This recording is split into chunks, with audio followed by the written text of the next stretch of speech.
Dare I ask why we're juggling bananas? It's because of one of the oldest gags in slapstick comedy that we're gonna test. That every banana peel left on the ground equals someone walking up to it and slipping and falling flat on their keister. The old slipping on a banana peel routine. Exactly. According to the laws of comedy, a discarded banana peel is an unavoidable fall magnet. But is the peel really a guaranteed guffaw, or is it a load of shtick? Such a lovely display. Thank you. Where do you think we should start? I'm gonna go out on a limb here and say I think we should peel one of these, put it out on the floor, try slipping on it. No need to overcomplicate things. Let's go. All right.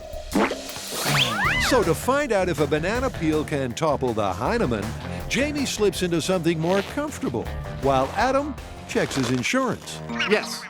No, one banana. Only one. I'm just gonna place one banana. Yeah, he'll be blindfolded. Well, it's just to see if he's gonna slip. You know, if one banana equals one person slipping. Yeah, exactly. Okay, I'll see you after it's done.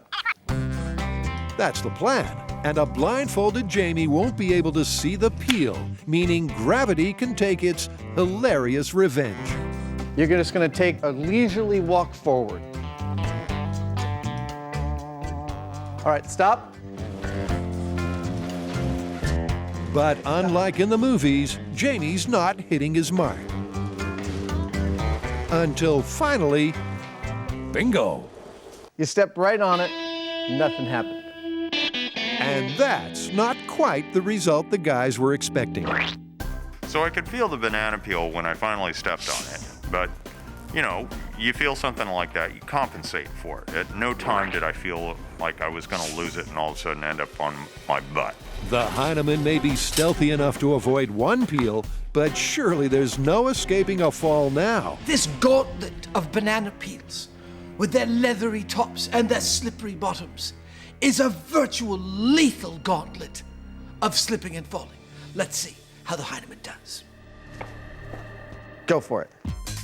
But gauntlet or no gauntlet, Jamie remains unfazed. I think what I need to do from here is actually move quickly enough that it doesn't matter whether I know it's coming or not. If I slip, I'm going to fall. And even at full speed, there's still no banana. Good job. Oh, it's not looking good for this myth. Can I take this off now? Yes, you can. That's better. Your mustache is all funky. That's better. Well, one banana, no slip. 10 bananas, a little bit of slip, nothing spectacular, even when running. So I think we need to do some testing and find out just how slippery these things actually are when compared to other slippery things. And that means it's time to get scientific. There's two kinds of friction we want to look at here. One is called static friction, and that's from a stop to a start. There's a secondary one, which is dynamic or kinetic friction, which is how much resistance the banana peel has to moving while it's moving. And I'm going to build some rigs to test both and compare banana peels to some other slippery things. Let's get this straight. When you slip on a peel, there are two types of friction in play. First is the static friction, which the banana peel must overcome to start moving. And then once in motion, kinetic friction is the peel's resistance to sliding. And first, to test static friction, Adam's whipped up just the thing. Let's start with this shoe and 4 pounds of weight in it and see what its static friction angle is. Okay. 10, 20, 45. 45 degrees for the shoe. That's the control.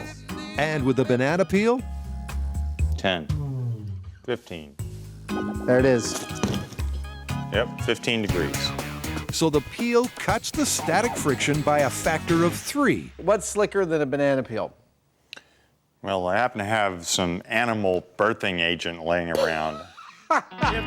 By comparing them with this super slick lube, the boys can work out where the banana peels sit on the slipperiness scale.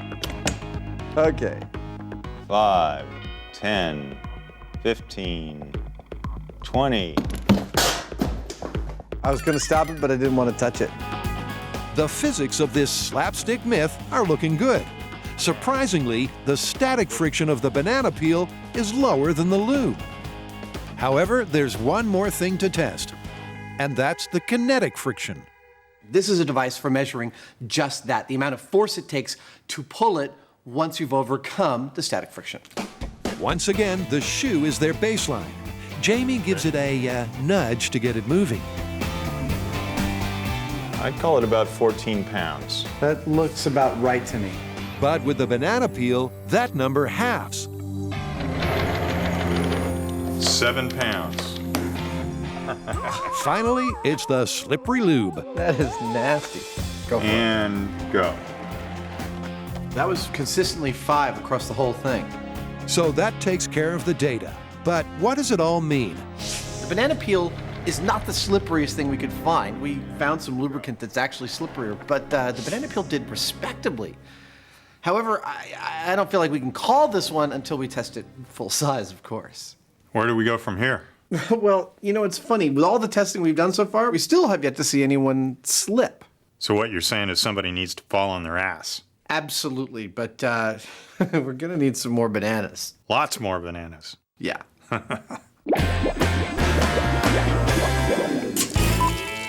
Everyone knows monkeys go ape for bananas. They're a delicious treat for primates and people alike. But in slapstick comedy, the banana serves a more sinister purpose. And that's what the MythBusters are putting to the test. I'm taking me Jamie out for a walk. But while you can lead a Hyneman to a banana skin, you can't make him fall. So now the boys are upping the ante on this banana peel myth. And that's something they never tire of. This is pretty cool. Ah! Hey, that didn't hurt at all. We expect that we're going to be falling down a lot. So with that in mind, we're building a special floor so we don't hurt ourselves. This is what it's made of. These springy tires are layer 1 of our sprung floor. All this wood right here is layer 2. And this linoleum here, this is layer 3. The boys have busted their gut, and now they have the perfect venue for busting their butt. This may look like a completed sprung floor, but in fact it's missing one element, which is banana peels. Hundreds and hundreds and hundreds of banana peels. We're gonna lay them out here like an obstacle course of comedy death, and then we're gonna run a little like this. Goal! That's right, they're throwing this banana peel myth one last lifeline with the ultimate test. Well, we got a truckload full of bananas. We have our rinks set up. The only thing now is that we need to peel all these bananas, so we either need a whole lot of monkeys or some volunteers. Well, the monkeys had a prior engagement, so the guys settled for the volunteers. And while they're peeling, it's over to Adam. I'm gonna place 8 of these cones on the rink, each one with a raw egg on top. Our task will be to gather up all 8 raw eggs, running back and forth, back and forth, back and forth, as fast as we can without... I can't break this egg! And when we're all done, we ring the bell and that stops the timer. With the rink now full, first to suit up is Jamie. You know you're cutting down your agility with this, right? You know, there's a reason they use this for shipping. It protects stuff. Jamie's keister is well padded, as this test should give the peels the best chance to redeem their slapstick reputation. But if he doesn't fall on his butt, then this myth is busted. Okay, banana peel speed test. Are you ready? 5 seconds! 10 seconds! 15 seconds! He's not falling down! He's done it again. Jamie's gravity-defying powers are spooky.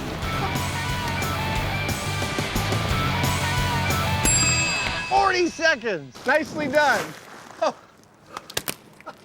Of course, this test isn't about Adam and I racing. It's about how slippery banana peels are. And they are. I had to be really, really careful not to slide, and even then, I slid quite a bit. But that caution invalidated Jamie's test, because according to the laws of comedy, he shouldn't be expecting to fall. So for a repeat performance, he takes off the brakes. Okay, Jamie on turbo. At long last, the banana peels take their revenge. And although he valiantly attempts to recover, Go, go, go! 29 seconds! You can still beat your time! 37! he just can't overcome the giggles. I've never seen him like that. And with no complete data, it's all down to Adam. He's half man, he's half banana. It's Banana Boy. Okay, this is Adam's banana peel speed test in 3, 2, 1. And the results speak for themselves.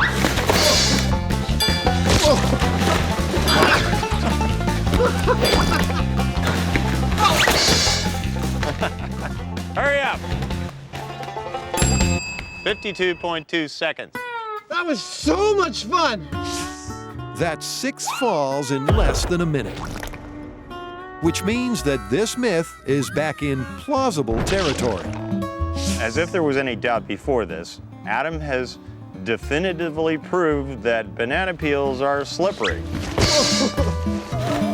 I think he spent more time upside down than right side up when he was doing this course. The real question is, how do they compare against, like, the ultimate slipperiness? And that's pretty much what the next test is all about. But no one's testing anything until you clean this mess up.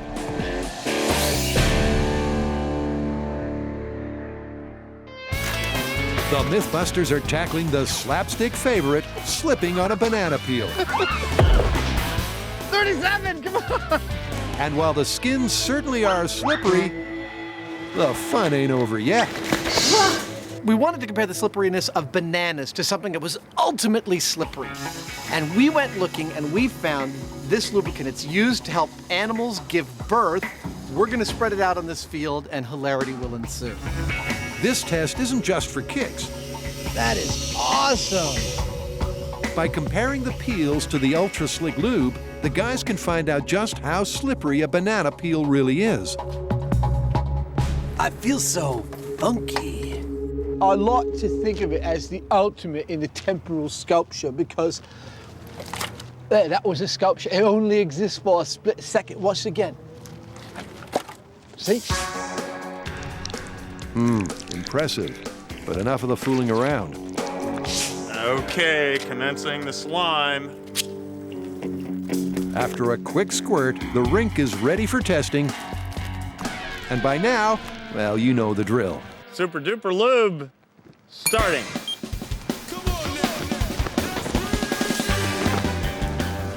And it's a hop, a skid, and a thud till the lube takes Jamie out. Come on, get up, get up, get up! 37 seconds!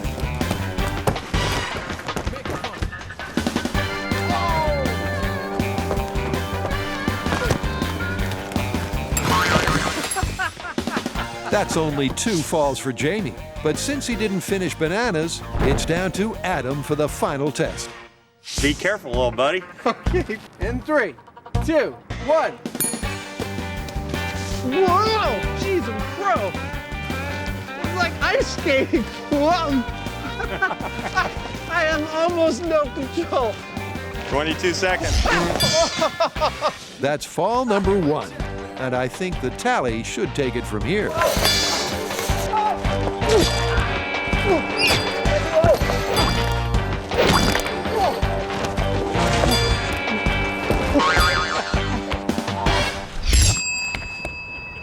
What was my time? 1 minute, 20 seconds. That was no faking, man. It gets worse the farther you go. Clearly, with 2 more tumbles and an extra 30 seconds on the clock, falling down with the lube was practically compulsory. The problem once you fell down is that you couldn't get back up. All my knees and elbows are all slick plastic. You're like, whoop, whoop, you know. Getting up was a real problem. So what's the verdict on the lube versus the peels? If I had to give it a rating, I'd call our birthing agent a 9. I could conceive of something more slippery, like a field of roller skates. But within that, I'd say that bananas were easily a 6. This one's just for fun. With that out of his system, the boys can make like a banana and split. So, how do you want to call this one? Well, what exactly was the myth we started out with? Okay, according to the laws of comedy, the myth is that one banana peel plus one person equals one person on their butt. Well, then we'd have to call it busted, because a banana peel was definitely not a guarantee that you were going to fall. But I do have to say that with their leathery top and that permanently lubricated underside, they're perfect for slipping on. I'd say this is busted, but only just. Agreed.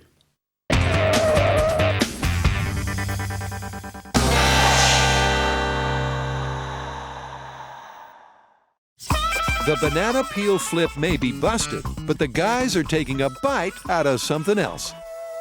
I've got a good one. Yeah? What's that? Double dipping. Oh, that you can't dip, bite, and dipping a second time like in Seinfeld. Exactly. The myth's been around for a lot longer than that, but Seinfeld popularized it. If I remember correctly, when George is accused of double dipping, the guy tells him that dipping, biting, and dipping again is akin to putting his whole mouth in the bowl of dip. In terms of transferring cooties. That sounds tasty. It's a classic Seinfeld moment that the fans have begged us to test. An unwitting George finds himself What are you doing? breaking dip dunking etiquette. What? Did you just double dip that chip? Excuse me? You double dipped the chip! By dipping the chip twice, supposedly, That's like putting your whole mouth right in the dip! is this bacterial baloney? Or is there something to this Seinfeld saga? Just take one dip and end it. The theory is that double dipping transfers microbes from your mouth into the dip and then onto other people. But can the germs inside your mouth really hitch a ride on your chip of choice? So, what's your plan on this one? Well, we got some chips, we got some dip, and I think it's time to bring back our old friends, the Petri dishes. So, we'll do a control, we'll do double dipping, and then we're gonna put our whole mouths in the bowl. We'll get separate bowls. You want separate bowls? Yeah. Okay. Separate bowls it is. And with a bunch of soy agar Petri dishes primed for bacterial growth, it's time to double dip for science. We've got 2 kinds of dip, a cream-based dip, a salsa-based dip, and a bowl full of chips. Let me tell you how we're gonna do this experiment. First, before we touch anything, we're going to stick a swab in each of these kinds of dips and put them on an agar plate and try and culture them. That's our control. Then, we're gonna double dip in these dips. We're gonna dip, bite, dip again. Once we've done that, we're gonna culture them again and see if we've added any bacteria.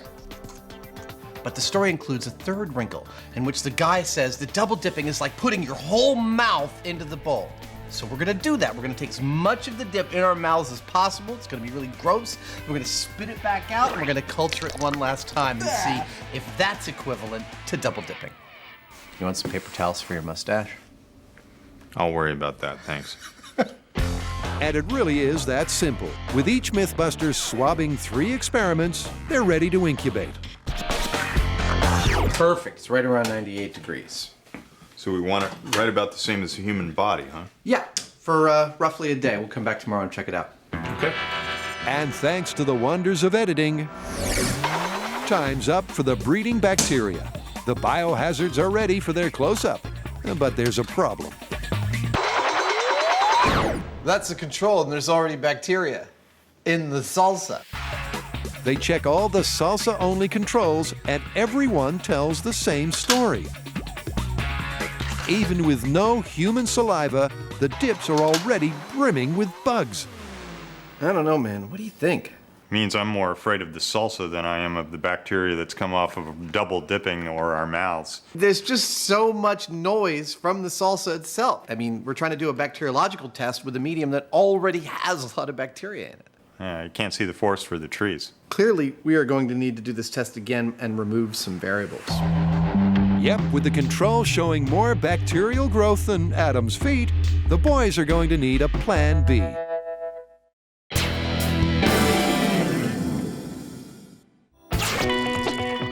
The MythBusters are getting all bacteriological as they probe a Seinfeld double-dipping dilemma. They're testing if a twice-dunked chip could be classed as germ warfare.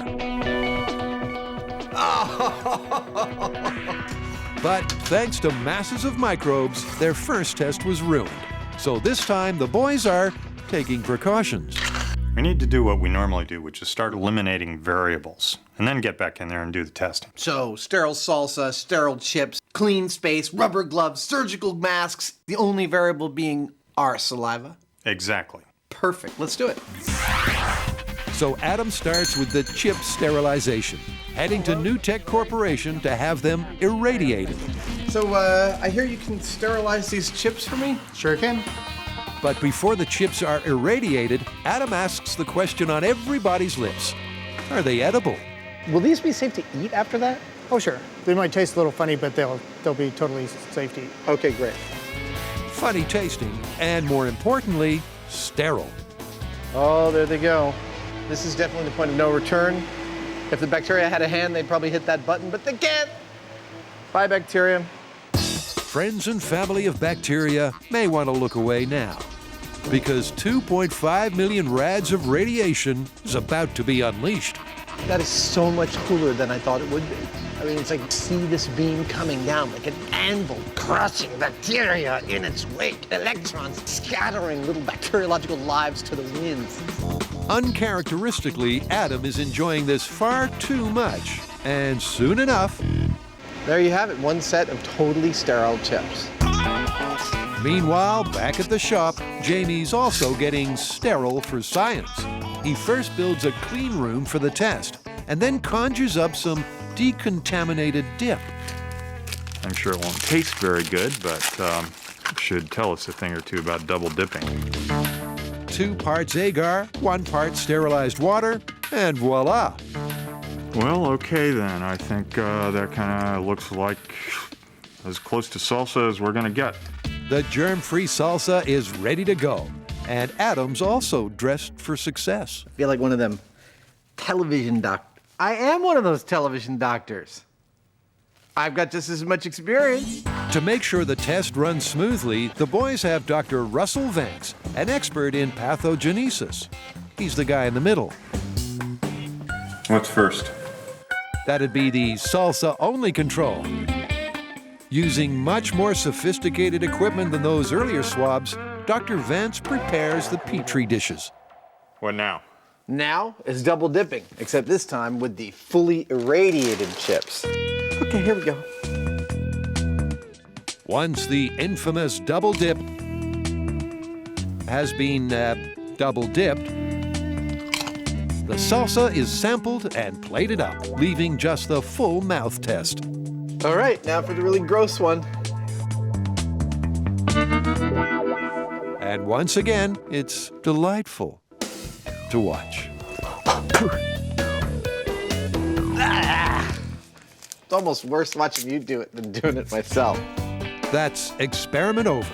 Dr. Vance plates the full mouth tests, and they join the double dip and control plates in the incubator. Okay, they're in the incubator. Thanks, Dr. Vance. Now we wait. But not for long. So for viewers playing at home, here's what to look for. The stated myth is that double dipping is just as bad as putting your whole mouth in the bowl of dip in terms of transmitting bacteria to it. So if this is true, we would expect to see the same amount of bacteria on the double dipping Petri dish as we would on the whole mouth in the bowl Petri dish. Here we go. This is my control. It's clean. Here's your control. It's clean. Just what we expected to see. That's a clean start, meaning Jamie's salsa was bacteria-free. So from here on in, any microbes can only be from their saliva. Here is my double dipping. Maybe 1? There's 1 bacterial colony. And for Jamie, Maybe 3 or 4 or so. but how does that compare with the whole mouth results? Lots. Tons! Check out yours.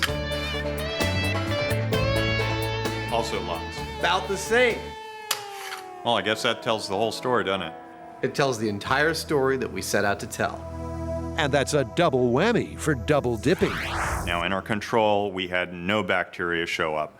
In double dipping, we only had a few bacteria show up. And in the whole mouth test, we had lots of bacteria show up. So double dipping is nowhere near as bad as putting your whole mouth in. That's all there is to it. The twice-dunked chip theory is debunked. So to all those germaphobes out there, I say double dipping, not such a big deal. Plenty more bacteria in here than you are imparting by double dipping. And besides, what the heck's your immune system for anyway? Indeed.